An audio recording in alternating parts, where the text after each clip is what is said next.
ಕಾಂಗ್ರೆಸ್ ಅಭ್ಯರ್ಥಿ ಸ್ಟಾರ್ ಚಂದ್ರು ಪರವಾಗಿ ಇವತ್ತು ಚಾಲೆಂಜ್ ಸರ್ ದರ್ಶನ್ ಅವರು ಅಖಾಡಕ್ಕೆ ಇಳಿಯಾರೆ. ನಮ್ಮ ಜೊತೆ ಮಾತಾಡಕ್ಕೆ ಅವರೇ ಇದ್ದಾರೆ.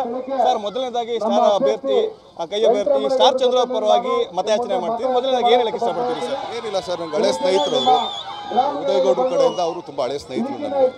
ಎಲ್ಲಾ ಕಡೆ ಹೋದಂತ ಸಂದರ್ಭದಲ್ಲಿ ತಮ್ಮ ಭಾಷಣ ಕೇಳಿದ್ವಿ ಸರ್. ಆ ಅಭ್ಯರ್ಥಿಗೆ ಮತವನ್ನು ಹಾಕಿ ಅಂತ ಕೇಳ್ತಾ ಇದ್ದಾರೆ ಸರ್. ಯಾಕಾಗಿ ಅವ್ರಿಗೆ ಮತವನ್ನು ಹಾಕ್ಬೇಕು, ಅವ್ರನ್ನ ಯಾಕೆ ಗೆಲ್ಲಿಸ್ಬೇಕು ಸರ್? ಕೆಲಸದಲ್ಲಿ ತಪ್ಪೇನಿದೆ ಸರ್? ಯಾಕಾಗಿ ಅವ್ರಿಗೆ ಹಾಕ್ಬೇಕು? ಯಾಕಾಗಿ ಅಂತಂದ್ರೆ ಸರ್, ಯಾಕಾಗಿ ಅಂತ ಕೇಳ್ತಾ ಇದ್ದೀರಾ? ಅಲ್ಲ ಈಗ ಯಾಕಾಗಿ, ಈಗ ಒಂದೇನಾಗುತ್ತೆ, ಮೊದಲನೇ ಸಲ ಬರ್ತಾರೆ, ಯಾಕಾಗಿ ಅಂತಂದ್ರೆ ಅವ್ರು ಬಂದ್ಮೇಲೆ ತಾನೇ ಗೊತ್ತಾಗೋದು. ಮತ್ತೆ ಅದೇ ಸರ್, ಕಳೆದ ಬಾರಿ ಟೊಂಕ ಕಟ್ಕೊಂಡು ಸುತ್ತಾಡಿದ್ರಿ ಸರ್ ಇದೇ ಕ್ಷೇತ್ರದಲ್ಲಿ. ಈ ಬಾರಿ ಕಾಂಗ್ರೆಸ್ ಅಭ್ಯರ್ಥಿ ಪರವಾಗಿ ಬಂದಿದ್ದೀರಿ ಸರ್, ಏನು ಹೇಳ್ತೀರಿ sir? Sir, last time Narendra Modi ಅವರು ಅವ್ರು ಎಷ್ಟು ಕೆಲಸ ಮಾಡಿದ್ರೆ ನಮಗೂ ಗೊತ್ತು ಸರ್. ಈಗ ಅವ್ರು ಕೇಳಿದ್ರು, ನಮ್ಮ ಉದಯಗೌಡರು ಆ್ಯಕ್ಚುಲಿ ಮೊದಲೇ ಹೇಳಿದ್ರು, ಅಮ್ಮ ಏನಾರು ನಿಲ್ಲಿಲ್ಲ ಅಂತಂದರೆ ದರ್ಶನ, ಯಾಕಂದ್ರೆ ಅಮ್ಮ ನಿಂತರೆ ನಾವು ಯಾರು ಕರೆಯಲ್ಲ ನಿನ್ನ, ಅಮ್ಮ ನಿಲ್ಲಿಲ್ಲ ಅಂತಂದರೆ ನಮ್ಗೆ ಇದು ಮಾಡ್ತೀವಿ. ಆಯ್ತು ಸರ್, ಬರ್ತೀನಿ ನಾನು. ಕಳೆದ ಬಾರಿಗೂ ಈ ಬಾರಿಗೂ ಹೇಗೆ ಅನಿಸ್ತಾ ಇದೆ ಸರ್? ಕಳೆದ ಬಾರಿ ಈ ಕ್ಷೇತ್ರಗಳೆಲ್ಲವೂ ಗೊತ್ತು, ಪ್ರತಿ ಹಳ್ಳಿ ಸುತ್ತಿದ್ರಿ ಸರ್, ಹೇಗೆ ಅನಿಸ್ತಾ ಇದೆ ಸರ್? ಕಳೆದ ಬಾರಿ ಪಕ್ಷ ಇರಲಿಲ್ಲ ಸರ್, ಪ್ರತಿಯೊಂದು ಹಳ್ಳಿಗೆ ಹೋಗಿದ್ವಿ.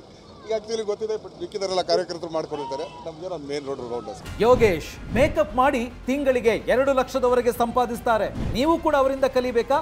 ಅವ್ರ ಜೊತೆ ವಿಡಿಯೋ ಕಾಲ್ನಲ್ಲಿ ಮಾತಾಡಬೇಕಾ? ಈಗಲೇ ಫ್ರೀಡಮ್ ಆ್ಯಪ್ ಡೌನ್ಲೋಡ್ ಮಾಡಿ. ಸರ್, ಇವತ್ತೊಂದು ದಿವಸಕ್ಕೆ ಮಾತ್ರ ಇರುತ್ತಾ, ಮತ್ತೆ ಬೇರೆ ದಿನಗಳು ಕೂಡ ಮಾಡ್ತೀರಾ, ಬೇರೆ ಕ್ಷೇತ್ರಗಳಲ್ಲಿ ಮಾಡ್ತೀರಾ ಸರ್? ಹಂಗೇನಿಲ್ಲ, ಅವ್ರದ್ದು ಹೆಂಗಂತಾರೆ ಅವ್ರ ಪ್ರೋಗ್ರಾಮ್ಗೆ ಅಷ್ಟೇ. ಮೂಲತಃ ಅವ್ರಿಗೆ ತಿಳಿಸಿದ್ದೀರಾ ಸರ್? ಯಾಕಂದ್ರೆ ತಮ್ಮ ಮಾನಸ ಪುತ್ರ ಸರ್. ಯಾಕಂದರೆ ಅಮ್ಮ ಯಾವತ್ತೂ ನಿಂತವರು ಪ್ರಚಾರಕ್ಕೆ ಹೋಗ್ಬೇಡ ಅಂತ ಯಾರಿಗೂ ಹೇಳಿಲ್ಲ. ಆಮೇಲೆ ಒಂದೇನೋ ನಂಗೆ ಮೊದಲು ಯಾರು ಕರೀತಾರೆ ಸರ್, ಅವ್ರಿಗೆ ಆದ್ಯತೆ ಕೊಡ್ತೀನಿ ನಾನು. ಸರ್, ಯಾಕೆ ಈ ಪ್ರಶ್ನೆ ಬರುತ್ತೆ ಅಂದರೆ ಸರ್, ಮತ್ತೆ ನೀವು ಹಳೆದ್ರಿಂದ ತಗೊಂಡ್ಬರ್ತೀರಿ, ಅಲ್ಲಿಂದ ಅಲ್ಲಿಂದೆಲ್ಲ ಬರಬೇಡಿ. 19 ಬಿಟ್ಬಿಡಿ, ಈಗ 24 ಮಾತಾಡೋಣ ಸರ್. ಮೊನ್ನೆ ಅವರು ಘೋಷಣೆ ಮಾಡೋಂಥ ಸಂದರ್ಭದಲ್ಲಿ ಕೂಡ ತಾವು ಜೊತೆಲಿದ್ರಿ, ಅವ್ರು ಹೇಗೆ ಹೇಳ್ತಾರೆ ಆ ಥರ ಅನ್ನೋಂಥದ್ದು ಇದು. ಈ ರೀತಿಯ ಒಂದು ಕ್ವಶನ್ಗಳು ಗೊಂದಲ. ಸೆಕೆಂಡ್ ನಾನು ನಿಮ್ಗೆ ಕ್ಲಾರಿಟಿ ಕೊಟ್ಬಿಡ್ತೀನಿ. ನೀವು ಅಲ್ಲ ಒಂದೇನಂದ್ರೆ ಒಂದು ಎರಡು ಎಲೆಕ್ಷನ್ ನೋಡಿದಿರಲ್ಲ ಸರ್, ಒಂದು 2 ಎಲೆಕ್ಷನ್ ನೋಡಿದಿರಲ್ಲ ನಾನು. ಲಾಸ್ಟ್ ಟೈಮು ಕೂಡ ಈ ಸಲಿನೂ ಕೂಡ ನಾನು ಹೆಗಲ ಮೇಲೆ ಯಾವ್ದಾದ್ರು ಒಂದೇ ಒಂದು ಪಕ್ಷದ ಶಾಲ್ ನೋಡಿದ್ದೀರಾ? ನಾನು ವ್ಯಕ್ತಿ ಪರ, ಪಕ್ಷದ ಪರ ಇಲ್ಲ ಅಂತ ಅವತ್ತಿಂದ ಹೇಳಿದ್ದೀರಲ್ಲ ಸರ್. ಸರ್, ಈಗ ಬಂದಂಥ ಸಂದರ್ಭದಲ್ಲಿ ಎಲ್ಲ ನೋಡ್ತಾ ಇದ್ದಾರೆ ಸರ್, ಇದು ಎಷ್ಟು ಮಟ್ಟಿಗೆ ಪ್ಲಸ್ ಪಾಯಿಂಟ್ ಆಗುತ್ತೆ ಸರ್ ಚಂದ್ರು ಅವರಿಗೆ ಅಂತ ಅನ್ಸುತ್ತೆ ಸರ್?